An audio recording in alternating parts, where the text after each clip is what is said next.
دوسرا کام، اس مبارک مہینے کے اندر آپ کے گھروں کے اندر، آپ کے دروازوں کے اندر بہت سارے لوگ آئیں گے۔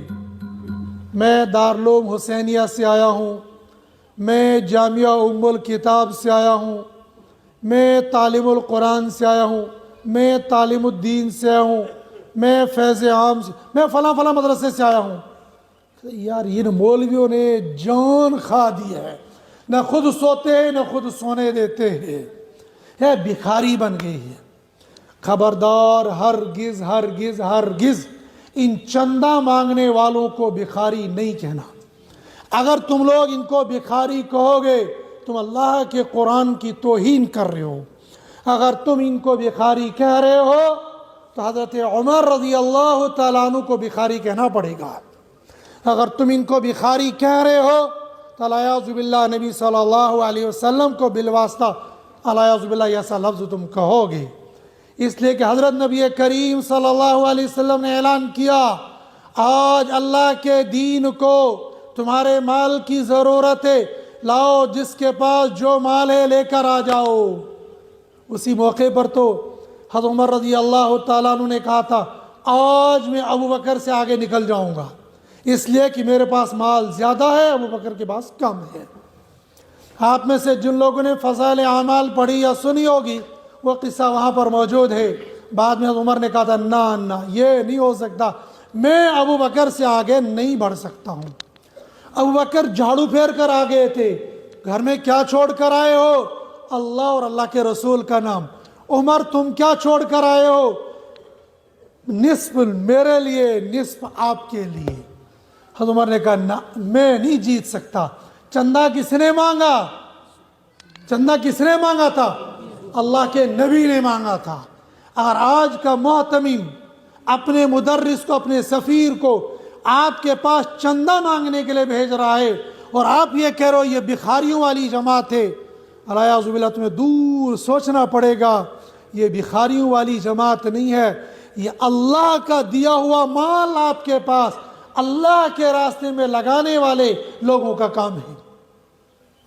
ان کا تو احسان ہے۔ اگر یہ لوگ ہمارے پاس چندہ لینے کے لیے نہیں آئیں گے ہمارا مال ضائع ہو سکتا ہے۔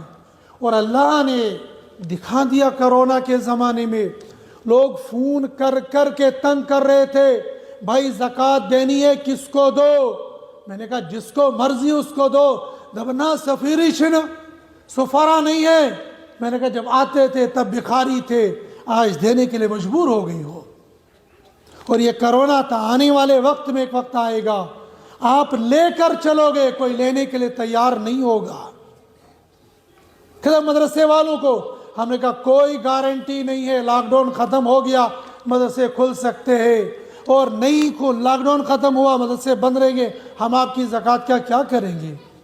اور لوگ دوسری بات کہتے ہماری زکوٰۃ سے تم پلتے ہو، ہمارے مال سے تم پلتے ہو، ہمارے چندے سے تم پلتے ہو۔ یہ غلط فہمی ہے، یہ غلطی ہے۔ کورونا ہوا، رمضان بند تھا، چندہ تو چندہ ہے، تراویح پڑھنے کے لیے چھٹے بندے کو اجازت نہیں تھی، آ نہیں سکتا تھا۔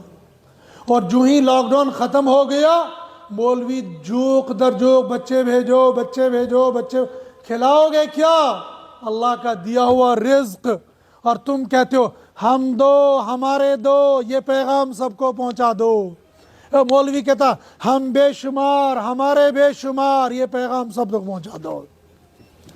مولانا عبدالحمید صاحب سے ابھی پوچھ لو کتنے بچے ہیں، بتائیں گے اتنے بچے ہیں۔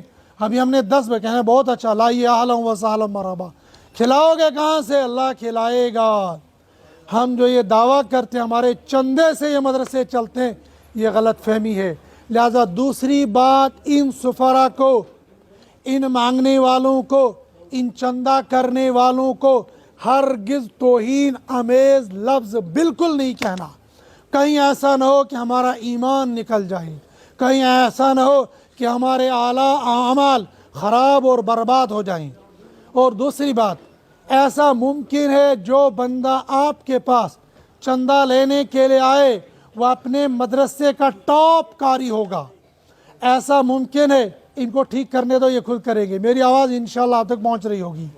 ایسا ممکن ہے آپ کے پاس ایسا عالم پہنچ رہا ہوگا جو اپنے علاقے کا بہت بڑا عالم ہوگا، جید حافظ ہوگا، جید عالم ہوگا، اور ایسا ممکن ہے اپنے علاقے کے اندر وہ بخاری شریف پڑھاتا ہوگا، لیکن وہ چندہ کر رہا ہے اپنے لیے نہیں، اپنے گھر کے لیے نہیں، اللہ کی رضا کے لیے اور اللہ کے قرآن کے لیے، اللہ کے نبی کے دین کے لیے۔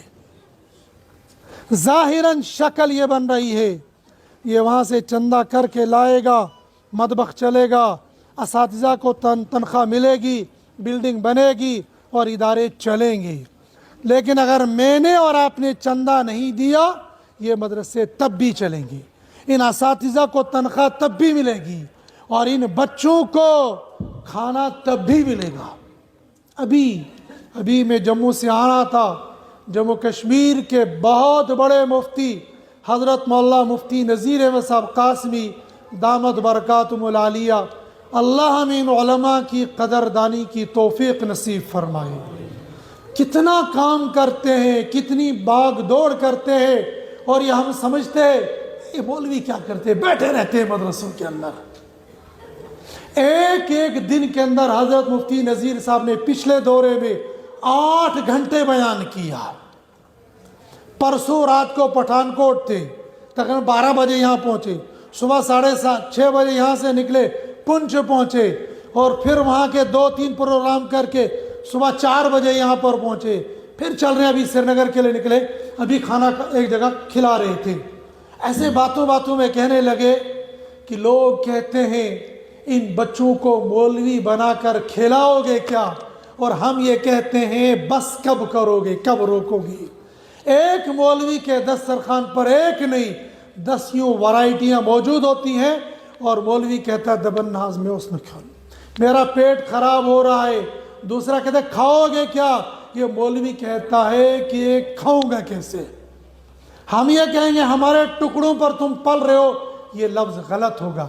ہرگز مدرسے میں پڑھنے والے بچوں اور ان اساتذہ کے بارے میں ایسا لفظ نہیں بولنا چاہیے۔ ہمارے مدرسے میں ہمارے دروازے پر جو آئے گا، ہمیں 1 روپیہ دینا ہے یا 1000 دینا ہے یا 1 لاکھ دینا ہے، یہ میری طرف سے لے لو، اللہ اس کو قبول کر لے۔ نہ چندہ مانگنے والے کو مجبور کرنا چاہیے، نہ دینے والے کو کنجوسی کرنی چاہیے۔ لہذا جو آپ کے پاس چندہ مانگنے کے لیے آئے گا، جو اللہ نے توفیق دے دی ہے وہ ان کو ضرور دے دو۔ اور بھی مدرسے کے سلسلے بہت تکبیر، نعرہ تکبیر، نعرہ